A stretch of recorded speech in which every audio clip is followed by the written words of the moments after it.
Okay. What is the sweetest conversation delighting absolutely everyone?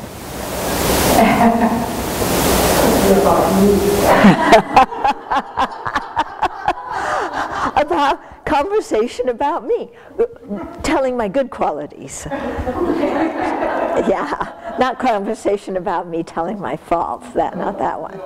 Okay, well, you know, the Dalai Lama had a different idea. He said, gentle, appropriate words built firmly on useful meaning. Okay? So we have three, you know, what is the sweetest conversation delighting absolutely everyone? Gentle, appropriate words built firmly on useful meaning. So we have gentle, appropriate, and useful meaning. Okay, so three qualities. So gentle is usually, you know, said in a respectful way to somebody else, you know, with mindfulness of having a pleasant tone of voice, pleasant body language when we're saying it, you know. So a speech that is respectful of other people as human beings comes out to be gentle speech. Okay? Gentle does not always mean pleasing to the ear of the other person. Yeah, because sometimes to benefit somebody we have to say something that is not pleasing to their ear. And sometimes we may need to speak very strongly to them. Yeah, and they may not see it as gentle speech. So occasionally, you know, that's the situation, you know, and to benefit somebody else we have to speak like this. But in general, we should try and speak, you know, in a gentle manner that really, you know, with our tone of voice, you know, being moderate, not being loud, not being,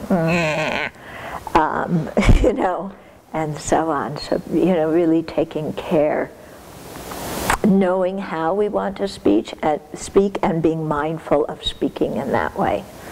Okay? And then appropriate words. So this is saying things that are appropriate for the situation. Yeah, and so each situation we have to really see, well, what is the purpose of the conversation, you know, what's appropriate. For example, let's say somebody is telling us, you know, that they just lost a dear one. Yeah? Then we may want to say, oh yeah, I had that happen, and then go off on our story. That's not appropriate. You know, it may be the same topic as the other person's talking on, but it's not appropriate for the situation because they're trying to express to us their grief, and we need to be compassionate listeners at that point. And, you know, us having had a similar situation is not what they need to hear, okay, at that particular moment, you know. So really seeing what kind of speech is appropriate, you know. Also, you know, staying on the topic that something is about.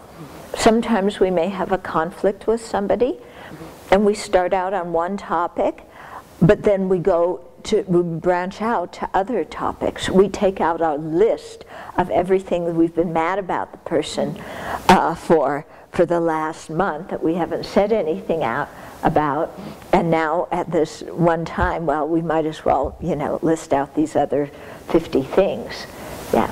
No, that's not appropriate. Right now we're talking about this one issue, and let's settle that. And then if there's other issues, you know, then to ask the person, you know, I have some other things I'd like to talk about. Is this a good time to talk with you? Okay, so sticking with the topic that we need to. And also appropriate means at the right time. You know, when somebody is in a hurry, when they're walking from one place to the other, it's not the time to stop them and have a conversation because they have something else on their mind. When somebody's in the middle of doing something, when somebody is not feeling well, when, you know, somebody else has something else on their mind. We may really want to talk about something, but it's not the appropriate time to do it, because the other person is, their mind is filled with something else at that particular time, and we're not going to really be able to communicate very well with them. Yeah, and this can sometimes be hard, because I know for myself, like when I have something to talk about, it's like I want to go right there and like say it right away, and you're supposed to stop what you're doing, and I don't care what else you're doing and thinking about whatever, I've got to say this right now. Okay? Similarly at a meeting, you know, if somebody says something that we don't agree with, some of us feel, well, we got to, you know, correct it right now, otherwise the whole world is going to fall apart, you know, because somebody said something we don't agree with. So that may not be the appropriate time or the appropriate topic or in the appropriate way, you know. And then we also have to see, you know, appropriate speech. When is it appropriate to do something in a joking way, when in a serious way, when with a gentle voice, when with a forceful voice, you know, to really have appropriate speech. Okay? And then,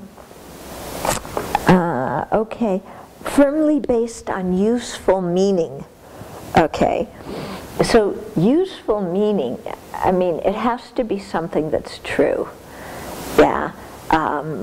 Lying to somebody, you know, outright deceit and lying is very, very damaging to relationships, because we lie and then people lose, you know, they find out about it later, and then they don't trust us. Yeah, so it's really important to tell the truth. That doesn't mean in every situation you have to tell every single detail in the truth, okay, because that may not be appropriate, okay? There's some situations where if you go on and explain every single detail because you want to be totally upfront about it, you know, somebody else is going to feel hurt, or, you know, you'll get off in some other useless discussion or who knows what. So we also have to say it has to be a useful meaning, but we have to decide how much to explain. You know, it's like when somebody asks you a Dharma question, yeah, they say, what is emptiness? Yeah, well, do you pull out, you know, Nagarjuna's Karikas and then Chandakirti's supplement, because you want to give them a full answer to what is emptiness, and then 5 years later when you've studied both those texts, you say, well, now you have your answer? Or do you say something, you know, because the person's brand new to the Dharma that you know, is in 3 sentences? Okay, so again, appropriate and useful. You know, but the same thing when people ask different questions, we have to see what is useful to explain to them at that particular time. You know, some topics it's just not useful to explain to somebody.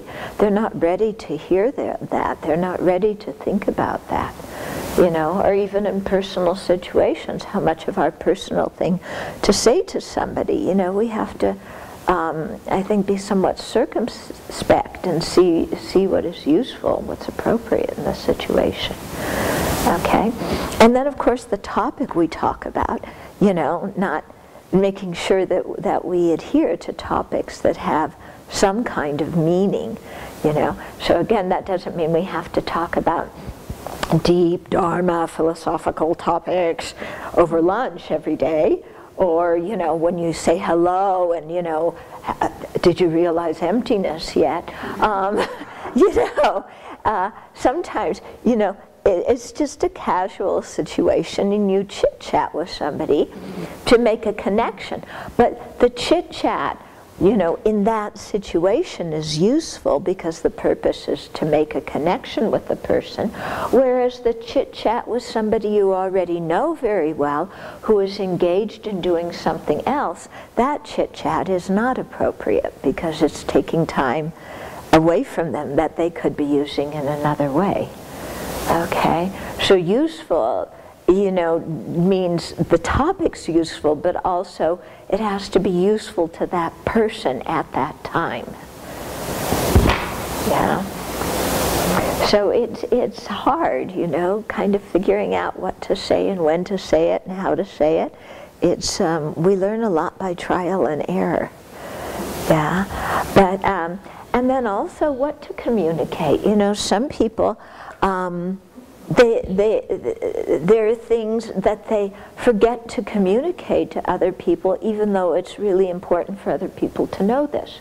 For example, when you leave the Abbey to go somewhere, you know, it's important for other people to know that you left the Abbey to go to this place and you took the car and you'll be back at this time. If you know, it's like the community needs to know. Or if you know, change things around somewhere, or change the program, or move things around, it's like this is a communal place, so people have to know what's going on. Yeah?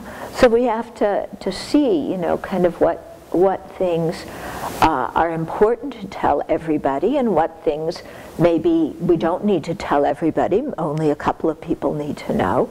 You know, and what things, you know, if I clean up my desk, I don't need to tell all of you. Yeah, hopefully you'll notice it. Which, by the way, I've been looking at some people's desks recently, and I haven't been able to see the desk. Yeah. There's a few people, not only you, you're one of them, okay, but a few of them, and I'm, you know, I might get tempted to clean up some desks when I'm feeling bored, and it's a big but I think to some extent our desk is a reflection of our mind, you know, and yeah, you may remember, well, maybe I better go offline about this other part here. Anyway, let's stop here, see if you have questions. Yeah, right. Yeah, it is, because using monastery property without permission, you know, can be a very heavy karma. Yeah. Mm-hmm. Yeah, yeah. So this is a good point about appropriate words, because sometimes people, they want to be helpful, but we're in a mental state where it's very difficult for us to hear different things.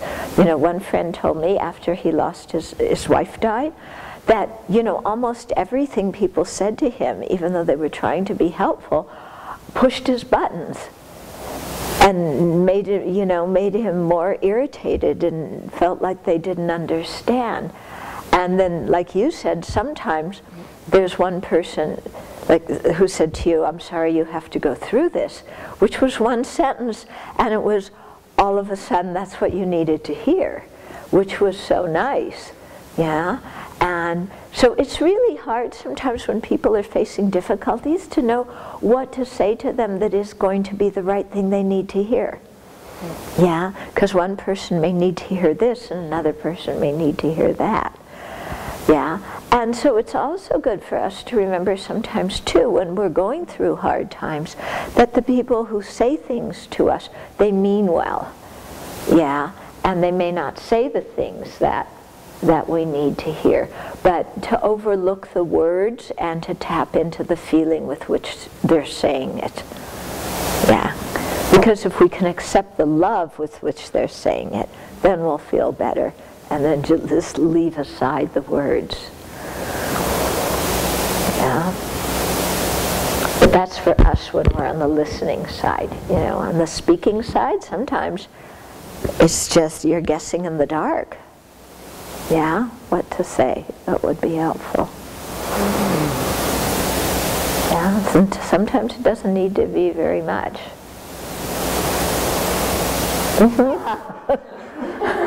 Yeah, it's like you don't know. Yeah, yeah. So I'll say it for here. Yeah, that one of your colleagues, her wife, the mother died, and on the way back from the funeral, the sister got in a car accident and died. And so in writing, you know, a condolence card, you wrote, "This really sucks." And she came back to you later and said, "Thank you, that was I mean, that was a show of empathy that was what she needed at that particular time. Yeah.